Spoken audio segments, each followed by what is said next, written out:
لأن الناس كلهم جميعا يجب أن يكون دينهم الإسلام، فإذا كان يجب أن يكون دينه الإسلام فإنه يلزم من ذلك أنه يجب أن يتعلموا لغة الإسلام.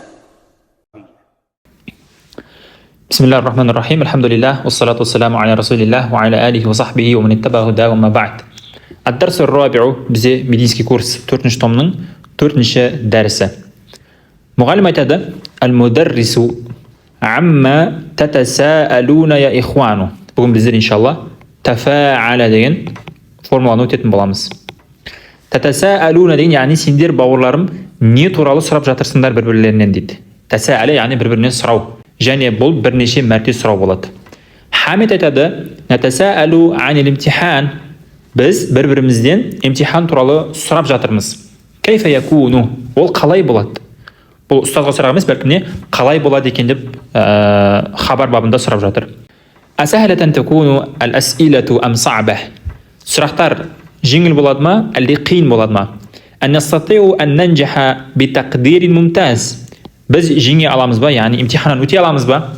بتقدير ممتاز. Тақдир деген яғни не? Нәтиже. Мумтаз яғни жақсы, керемет нәтижемен біздер емтиханнан өте аламыз ба? Әмлә, әлде жоқ. Мұдәррис айтады: итмаинну я ихуан. Бауырлар, тынышталыңдар дейді. Сабырға келіңдер. Саякуну лимтихану сахлан иншааллах. Емтихан жеңіл болады иншааллах дейді. Ражиу дуруса. Сабақтарды қайталаңдар. Ва таавану ва ла татакасалу. Бір-бірлермен бірігіңдер және жалқаулыққа салынбаңдар дейді. Мас'уд айтады: нахну хаифуна я устазу. Ей устаз, біз қорқып тұрмыз дейді. قضينا السنة كلها في اللهو واللعب. قضينا يعني біз өткіздік السنة كلها. Бүткіл жылды, қазір كلها деген талқылаймыз, бұл бәдәл деген нәрсе. في اللهو واللعب. Лаху деген яғни не? Жеңіл қарау, ойнап кету, واللعب тоже ойнау, уақытты босқа кетіру. يا ليتنا, әттең-ай біз деп жатыр. اجتهدنا طوال العام. Жыл бойы ыждағат қылып сабақ оқығанымызда ғой. كما نجتهد الآن قبيل الامتحان. قبيل деген яғни не? Емтиханнан бұрынырақ. Емтиханнан бұрынырақ біздер ыждағат қылып сабақ оқығанымызда ғой, жылдар бойы ой әттеген-ай дейді. Мұғалім айтады: куну мутафаилин, яғни жақсылыққа жорамалдаңдар. Вала такуну муташаимин, яғни не? Жамандықты шақырмаңдар деп жатыр. لا داعي للخوف. Бүгіннен لا داعي дегенде талдайтын боламыз. لا داعي للخوف, яғни қорқынышқа ешқандай себеп жоқ, фактор жоқ. فإنكم طلاب مجتهدون. Сендер ынталы студентсіңдер. والحمد لله. لابد من الثقة بأنفسكم. Сендер өз-өздеріңмен шыншыл болу керексіңдер дейді. Яғни өздеріңе сену керексіңдер. Аллахқа және одан кейін өздеріңе. ما لك تتساءب يا أبا بكر. Ей Аба Бакр, мәлік, саған не болды? Тәтәсәәбу деген, яғни қайта-қайта есінеп отырсың. Ей Абу Бакр дейді. Абу Бакр айтады: Танауалту дауан ба'дал футур. Таңғастан кейін дәрі ішіп едім. Танауала яғни қабылдадым. Ябду аннаху мунаввим. Ол ұйқыны шақыртатын дәрі сияқты дейді. Мұғалім айтады: Изхаб иля ғурфатика вастарих. Өзіңнің комнатаңа, бөлмеңе бар және демал деп жатыр. Юсаллиму Абу Бакрин ва яхруджу. Абу Бакр сәлем беріп жатыр және ол шығып кетті дейді, шығып бара жатыр. Умар айтады: Я устазу, ей устаз, инна хазайни талибайни яташажарани даима. Шын мәнінде бұл екі студент бір-бірлерімен не әрдайым талас-тартысқа түседі дейді. Ташажара деген яғни талас-тартысқа түсу. Арджу ан тансахахума. Сіз ол екеуіне насихат қыласыз деп үміт етемін дейді. Мұғалім айтады: Лимат ташажуру я Хамиду. Ей Хамид, неге бір-бірлерімен талас-тартысқа түсіп жатырсыңдар дейді. Хамид айтады: Инна Аббасан яқулу ли даима. Маған Аббас әрдайым айтады: Я ауар дейді. Ауар деген не? Яғни бір көзінде кемшілік болу. Аббас айтады: Хуа яқулу ли. Ал ол болса маған айтады: Я арадж дейді. Арадж деген не? Денесінде алапестік болу. Мұғалім айтады: Ла яжуду хаза я ахавайя. Ей екі бауырым, бұл нәрсе болмайды дейді. Ама сами'тума қаулаху та'ала фи сурат al-Hujurat. Сендер Хужурат сүресінде Аллахтың мына сөзін естімедіңдер ма?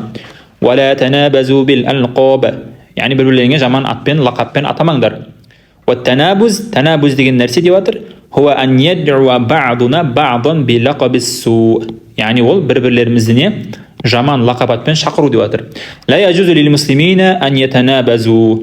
Мұсылмандар бір-бірлеріне жаман атпен шақырмау керек. Фақад нахана Аллаху табарака ва таала. Расында, яғни Аллах Тағала бізді қайтарды анху сол нәрседен, яғни лақабатпен бір-бірлеріне жамандаудан, шақырудан. Ва саммаху фусуқан. Сол іс-әрекетті, яғни егер біреу бір-бірін жамандайтын болса, жаманатпен шақыратын болса, оны пасықтық деп, күнәһарлық деп атады деп жатыр. Фатуба илаллах. Екеуің Аллахқа тәубе қылыңдар. Вастағфираху. Және Аллахтан не истиғфар, кешірім сұраңдар дейді. Хамид ва Аббасун. Хамид және Аббас айтады: Натубу илаллахи ва настағфируху. Аллахқа тәубе қылып, одан не? Кешірім сұраймыз дейді. Мұғалім айтады: Ауатту ан татасафаха. Татасафаха деген яғни екеуің бір-бірлеріне қол беріңдер дейді, амандасқандай болып. Ятасафахан, ол екеуі бір-біріне қол беріп жатыр, яғни татуласып жатыр. Али айтады: Арджу ан тасмаха ли бил инсираф. Ей ұстаз дейді, маған кетуге рұқсат берсеңіз дейді. Фаиннани аш'уру бита'абин шадид. Расында мен қатты шаршауды сезіп тұрмын дейді.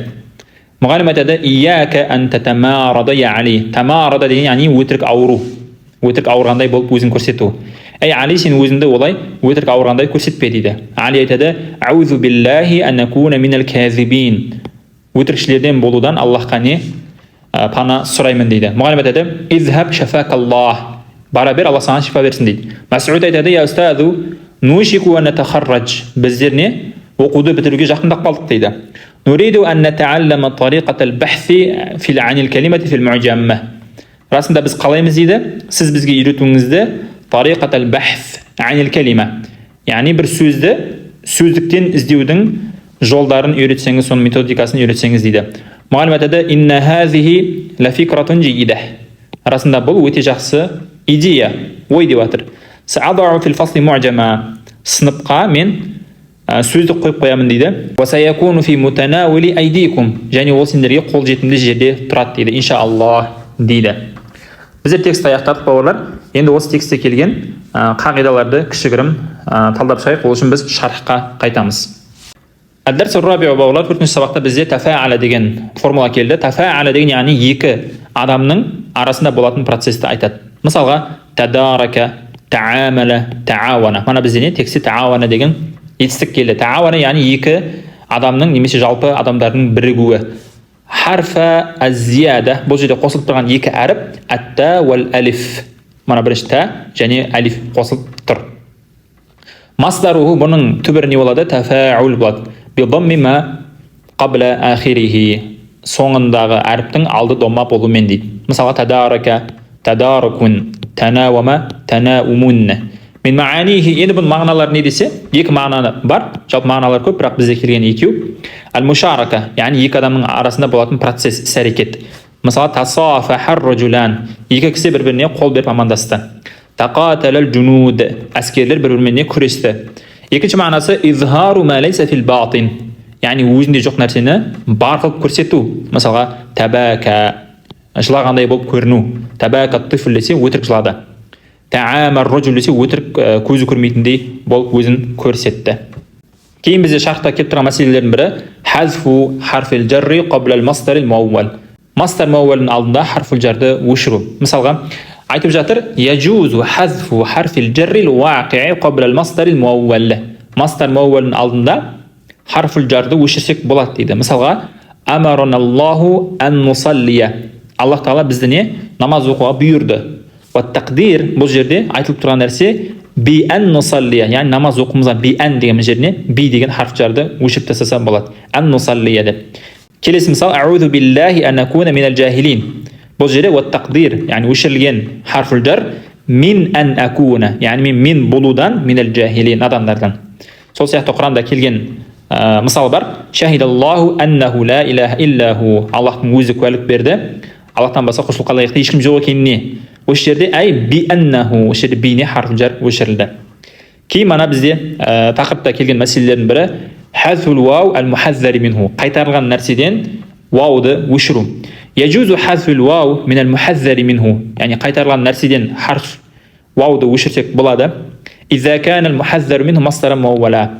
Егер бізде қайтарылып тұрған нәрсе мастар муаввал болса. Мысалға, ияка вал казиба. Ияка вал казиба. Енді осы жерде вауды өшіріп тастасақ болады. Қай кезде мастар муаввал қылсақ. Мысалға, ияка ан такзиба. Міне ан такзиба дегенде мастар муаввал. Осы жерде вауды өшіріп тастасақ болады.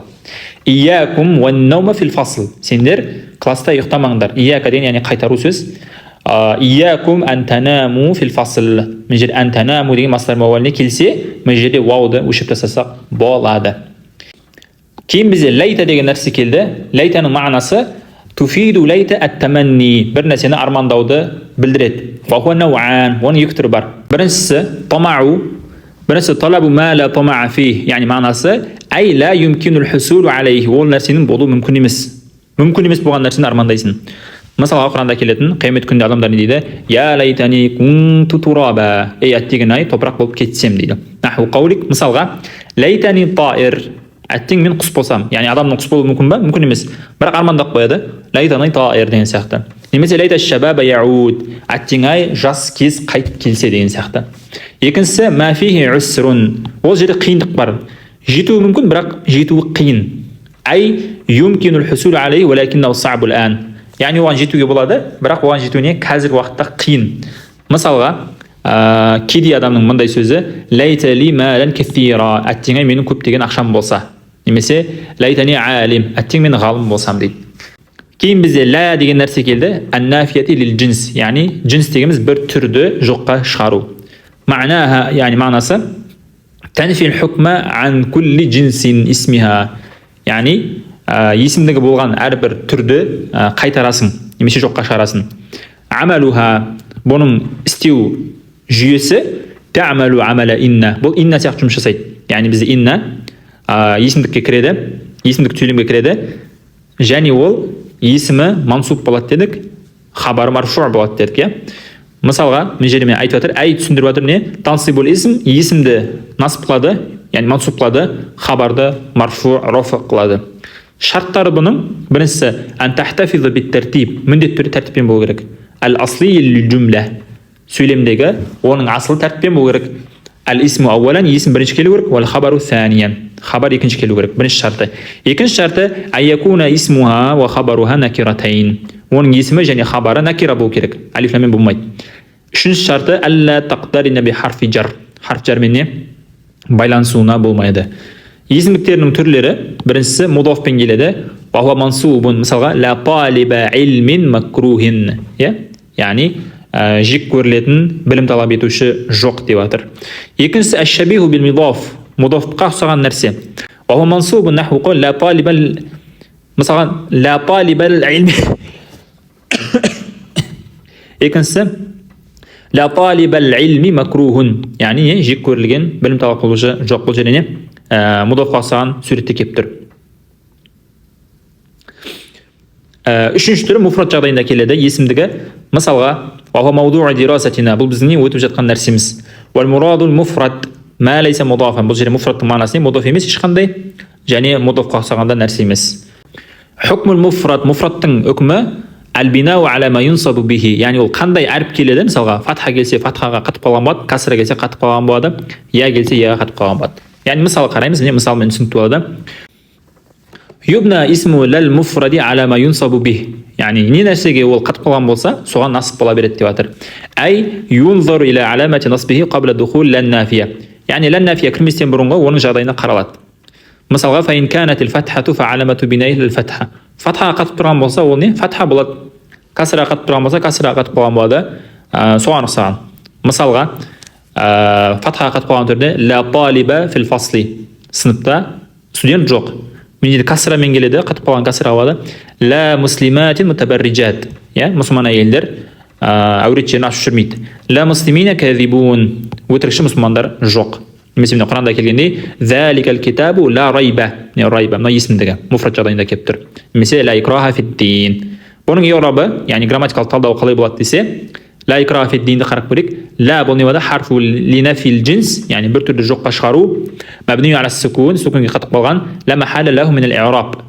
Икраха болса міне фатхаға қатып қалған болып тұр. Исму ла нафията лил джинс, мабни аля ал-фатх фи махали насб болады.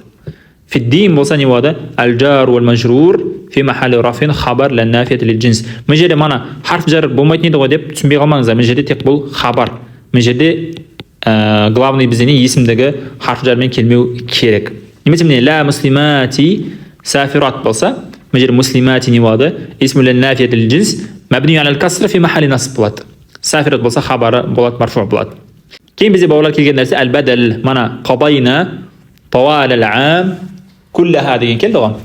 Енді соған байланысты келген бәдәл бұл нәрсе. Бәдәл дегеніміз, яғни заменяющий, ауыстыратын нәрсе. Хуа ат-таби'у al-мақсуд bil-хукми bila васита байнаху ва байна матбу'i. Бұны мысалдармен негізі түсінікті болады. Бірінші түрі бәдәлу күлли мин күл. Бүткіл нәрседен ауысатын нәрсе. Мысалға жаа ахука хашимун. Осы жерде ахука деген нәрсе сенің бауырың, хашим болды сенің бауырың, яғни түбегейлі бауырын айтып тұр. Осы жерде бұл марфу болып тұр, мына жерде бәдәлдәне марфу болады. Кейінгі мысал هذا هو الخليفة أبو بكر رضي الله عنه. من خليفة не болды? Бәдәл болды. Мына жерде Абу Бакрдан не бәдәл болады. Құранда келген нәрсе ихдина ссиратал мустақим сиратал лазина. Мына нәрседен шыққан болады. Екінші бәдәлдің түрі бәдәлу баъди мин күл. Бүткіл нәрседен бөлінетін кейбір бөліктер. Бұл жерде яштариту аякуна джуз'ан хақиқия минал мубдали минху. Яғни ауысып тұрған нәрседен оның шынайы бір бөлігі болу керек.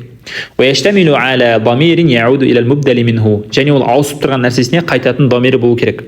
Мысалға أكلت التفاحة نصفها. яғни мен алманы жедім. Алманың жарты бөлігі оның жарты бөлігі болады.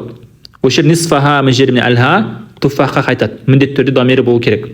Осы жерде нисфаха деген кезде фатха болады. Неге? Ол бәдәл болып тұр. Себебі мына жерде мынау не? Мубдал минху деп айтамыз бұны. Мубдал минху не болып тұр? Бұл жерде мансуб болып тұр. Мына жерде мансуб болу керек фатхамен.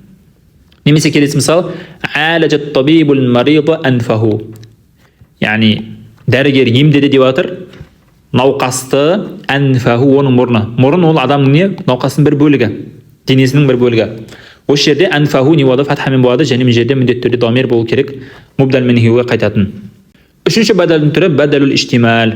Бәдәл иштимал дегеніміз ол не? Оның хақиқи бір бөлігі емес. Яштариту ан яштамила ала дамирин яуду иля мубдали минху. Бұл жерде міндетті түрде не болу керек?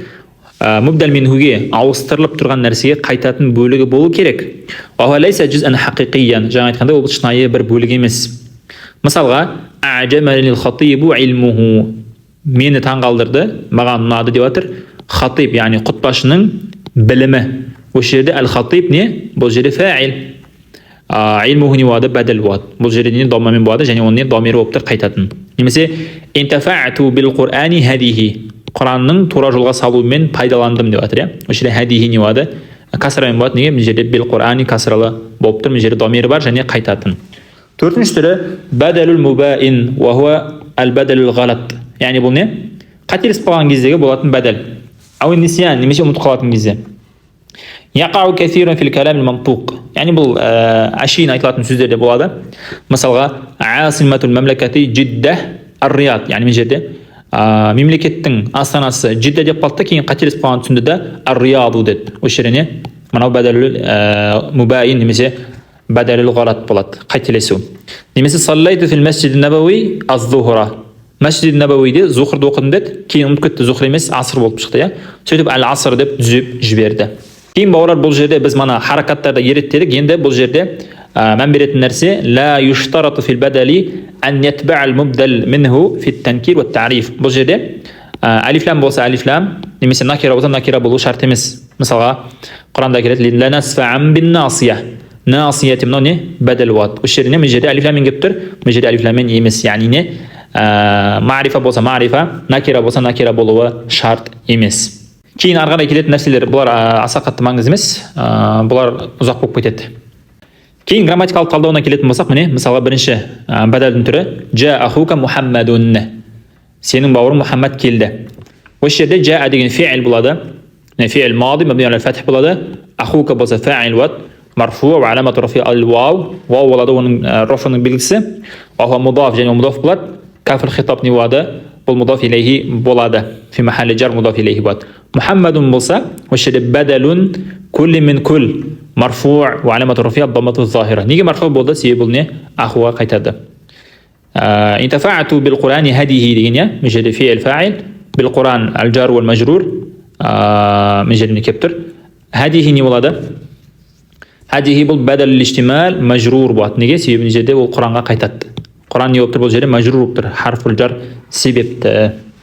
Кейін бізде бауырлар әл-ахруфул мушаббахати бил фи'л. Бұл жерде инна және ахаватуха деген нәрсе келген. Бұлар инна, анна екун мағынасы литтакид, яғни күшейтпелі шырайда. Кәнна болса литташбих, ұқсату. Тура сол сияқты. Ләкинна деген истидрак, яғни дұрыстап жүру. Лайта деген литтаманни, армандау. Ләалла да бұл не болады? Иннаның сестраларының бірі болады. Әл-фарқу байна лайта ва ләалла. Лайта мен ләалланың айырмашылығы. Ләалла литтараджи болса, яғни армандау. Якуну фима юмкину хусулу, мүмкін болған нәрселерде болады. Яғни армандайсың, ол нәрсе болуы мүмкін. Ал лайта дегеніміз не? Ол болуы мүмкін емес нәрсеге қолданамыз. Амалуха, бұл не? Тансибул исм ва тарфаул хабар. Яғни инна сияқты жұмыс жасайды. Ахкамуха, хүкімдері, яджузу ан якуна исмуха накира. Оның есімі накира қылсақ болады. Мысалға, кәанна шай'ан лам яхдус. Бұл нәрсе болмаған тәрізді. Аудармасы, иә? Екіншісі, хабаруха якуну муфрадан. Хабары муфрад болады. Ва жумла фи'лия болуы мүмкін, муфрад болуы мүмкін, жумла фи'лия болуы мүмкін, немесе исмия болуы мүмкін, немесе шибхул жумла болуы мүмкін. Мысалға, инналлаха ғафурур рахим. Бұл жер муфрад, иә? Немесе жумла фи'лия түрінде инналлаха яғфиру зунуба джами'a. Немесе жумла исмия болуы мүмкін, инналлаха индаху илмус са'a. Немесе инна талиба фил фасл, мен жерде шибхул жумла жағдайында келіп тұр. Енді бауырлар, мән беретін нәрсе, ла яджузу ан ятақаддама хабаруха алейха. Хабар алдына шығып кетуге болмайды. Вала ала исмиха, исмнің алдына шығып кетуге болмайды. Фала яджузу қаулик, мысалға былай айтсаң болмайды. Ғафурун инналлаха деп мына жерге хабарын алдыға шығарып жіберуге болмайды. Вала яджуз, және айтуға болмайды. Инна ғафурун аллах. Мен жеріне иннаны алдыға шығардым, бірақ мен жерде ғафурды екінші қылсаң болмайды. Болатын жағдайлар болады. Мысалға яджузу ан ятақаддама хабаруха. Хабар алдына шығарсақ болады. Иза кана шибхул жумла. Ол шибхул жумла болса. Васмуха ма'рифа, есімі ма'рифа болса. Мысалға Құранда келеді. Инна илайна иябахум. Мен жерде не? Мынау хабар болады, мынау есім болады. Мен жерде ма'рифа болып тұр, иябахум. Мен жерде не? Хабары шибхул жумла болып тұр. ويجب تقديم الخبر إذا كان شبه الجملة. Егер бізде хабар шибхул жумла болса, және исму инна накира болса, бізде не шибхул жумланы алдыға, хабарды алдыға шығару міндетті болады. Мысалы Құранда инна ма'ал усри юсра деп тұр. Ма'ал усри не болды? Хабар болды. Юсра не? Исму инна накира болып тұр. Осы кезде алдыға шығару міндет болады. Кейін бауырлар, духулу нунун нуқая алейха, яғни нунул уқаяны кіргізсек болады, яғни ни деген нәрсені. Мысалға, яджузу духул нунул уқая ала инна, анна, лакинна, каанна төртеуіне кіргізсек болады. Мысалға, инни деп айтсаң болады, инна деп айтсаң болады, иннани деп айтсаң болады. Анни деп айтсаң болады, аннани деп айтсаң болады. Осы жерде ни болады? Нунул уқая деп айтамыз. Лакинни деп айтсақ болады, лакиннани деп айтсақ болады. كأني دي واتساق كأنني التاني أيتساق بولادة. أما ليت فلا تحذف منها إلا نادرا. الليت قالت مساق ولا نون الوقاية وش بكتوه وتي عسك زيت. وأما لعل قالت مساق فيقل دخول نون الوقاية عليها وغن نون الوقاية ننكره وتي سيرك بولادة ديدا دي مسي عز بولاد والله تعالى أعلم.